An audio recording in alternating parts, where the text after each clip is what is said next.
Assalamualaikum warahmatullahi dan salam sejahtera kepada bangsa Walaberi sekalian.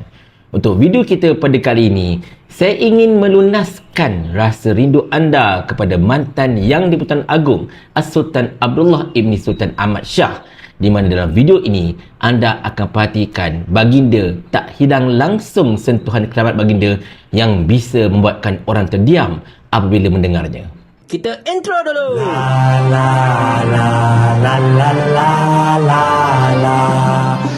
Cerita dia macam ni, tuan-tuan dan sekalian.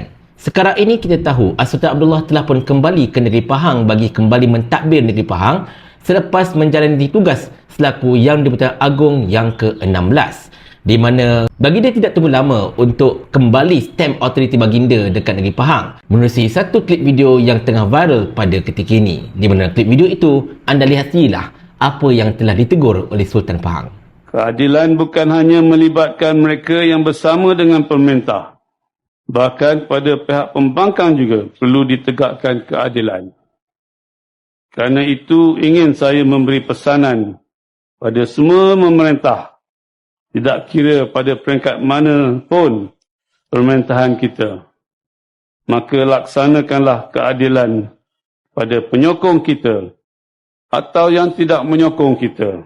Segala hak dan pemberian hendaklah diberi pada mereka yang selayaknya, sekalipun mereka bukan dari kelompok yang bersama pemerintah, kerana mereka juga adalah rakyat yang mempunyai hak bagaimana kelompok yang menyokong pemerintah. Juga seperti dalam isu pemberian peruntukan pada pihak pembangkang, pihak kerajaan wajar memberikan peruntukan pada pihak pembangkang untuk disalurkan kepada rakyat. Di sini tuan-tuan sekalian, kita dapati apa yang telah ditegur oleh Sultan Pahang itu memang tepat sekali, iaitu sesebuah kerajaan itu mestilah bersikap adil, tak kiralah kepada pihak kerajaan ataupun pihak pembangkang, sebab dekat kawasan-kawasan pembangkang pun ada penyokong kerajaan. Dan benda ini telah saya utarakan banyak kali. Ramai orang termasuk Syed Saddiq sendiri pun telah mengutarakan perkara ini dah berpuluh-puluh kali masalahnya. Sebab dekat sesuatu kawasan pembangkang itu bukannya semuanya pembangkang. Mesti ada penyokong kerajaan juga. Mesti ada rakyat yang susah. Mesti ada mereka yang miskin, yang memerlukan bantuan dan macam-macam lagi. Jadi tidak begitu sesuai dan tepat serta curang sebenarnya bagi sesebuah kerajaan itu untuk berkhidmat secara balas dendam. Oh, kawasan pembangkang aku tak bagi. Nak peruntukan kena berunding dan macam-macam lagi. Sedangkan peruntukan itu datangnya daripada duit rakyat. Perbendaharaan itu datangnya daripada duit rakyat. Tetapi masalahnya ialah bila kerajaan menganggap bahawa duit rakyat itu merupakan duit mak bapak dia, maka kerana itulah mereka boleh berbuat sesuka hati. Dan teguran Sultan Pahang itu datang tepat pada masanya bagi menegur pemimpin-pemimpin yang memang orang kata apa, lebih lajak dari laju, lebih sudu dari kuah ini. Dan teguran tersebut nampak gayanya telah menyebabkan Menteri Besar Pahang iaitu Datuk Seri Wan Rusdi Wan Ismail kesipuan di sebelah Sultan pada ketika itu. Tetapi itulah dia tuan-tuan sekalian, kita sebenarnya mengharapkan teguran ini dapat disampaikan lebih keras lagi di peringkat persekutuan sebenarnya. Sebab dekat persekutuan ini lebih teruk. Bukan sekadar kerajaan yang ada pada ketika ini tidak mahu ataupun enggan untuk memberikan peruntukan kepada pembangkang, tetapi mereka sampai menjadikan peruntukan itu sebagai syarat untuk mendapatkan sokongan untuk berunding dan macam-macam lagi. Berunding pula sampai tahap kena berlutut dengan kerajaan masalahnya. Macam mana saya katakan demikian? Anda tonton sendiri satu sidang kamar khas yang telah dihadiri oleh Syed Saddiq Syed Rahman berkenaan dengan peruntukan-peruntukan untuk ahli-ahli Parlimen Pembangkang yang sampai sekarang ini tak kesampaian walaupun beliau telah melakukan segala benda untuk berunding dengan pihak kerajaan. Jemput tonton.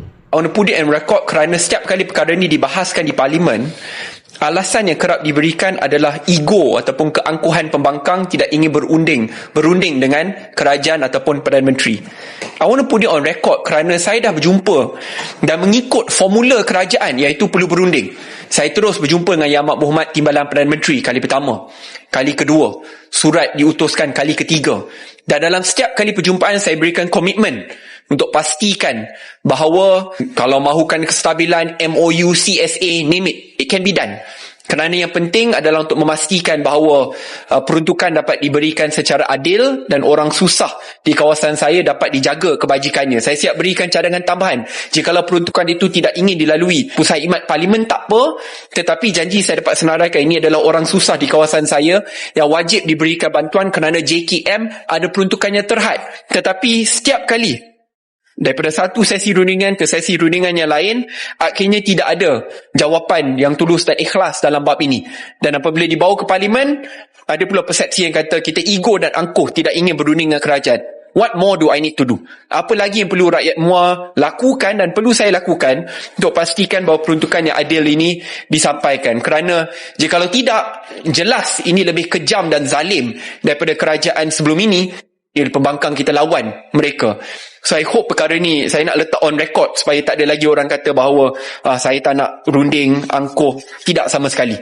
It is within my interest to ensure bahawa ada kestabilan, tetapi kestabilan itu datang sekali dengan semak imbang pembangkang yang baik. Dekat sini tuan-tuan sekalian, kita boleh mendapati betapa kerajaan ini, kerajaan perpaduan madani ini merupakan kerajaan yang secara terus terang sangat-sangat kejam, sangat-sangat zalim serta memang mengamalkan politik dendam yang tidak berkesudahan. Sekiranya orang seperti Syed Saddiq pun yang memang telah mengikuti segala garisan, segala panduan, segala orang kata apa, perkara-perkara yang telah diperlukan untuk berunding dengan pihak kerajaan pun tak dapat peruntukan sampai sekarang, apatah lagi pihak-pihak pembangkang yang tidak berunding dan sebagainya. Sedangkan macam kita katakan tadi, duit peruntukan itu duit rakyat, bukannya duit mak bapak Anwar Ibrahim, bukan duit mak bapak Zaid Hamidi, duit rakyat.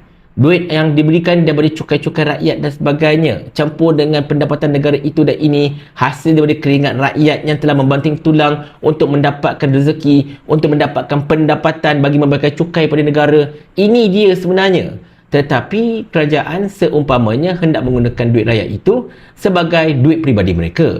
Sampai mereka sanggup untuk melakukan kezaliman, sampai mereka sanggup untuk melakukan kecurangan dengan duit rakyat tersebut. Dan perkara inilah yang memang kita sangat-sangat kesalkan. Apatah lagi dalam manifesto, kita boleh PRU yang ke-15 untuk Pakatan Harapan.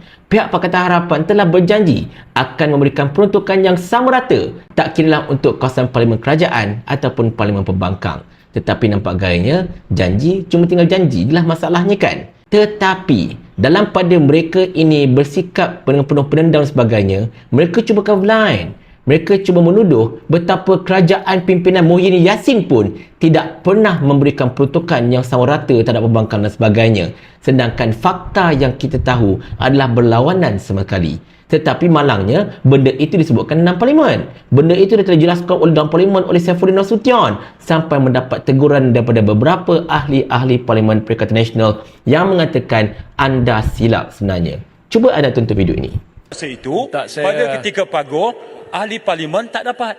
3.8 juta pada masa Bera kami dapat. Itu is a statement of fact. Saya tak perlu tarik. Okey, Menteri KDN kata paguh 1 sen tak dapat.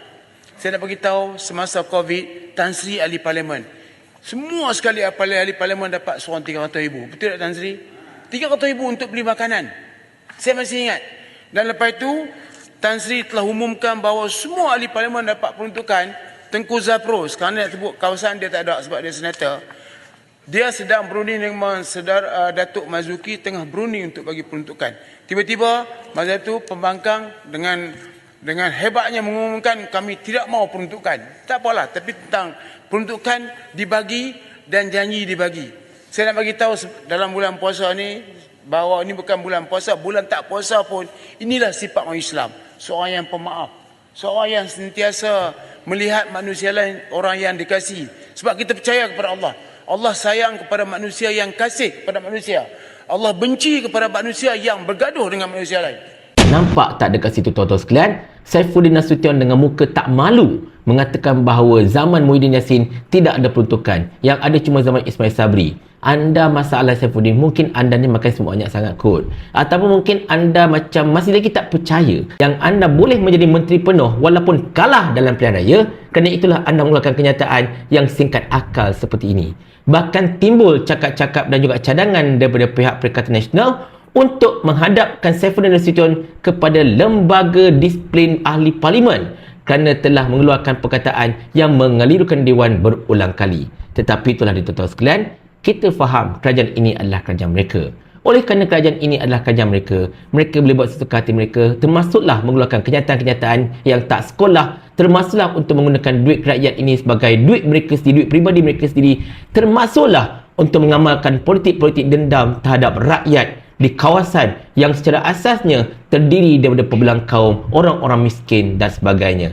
Inikah parti derita ataupun inikah parti yang membawa derita kepada masyarakat? Sini Hamzan, mungkin anda boleh jawab benda ni.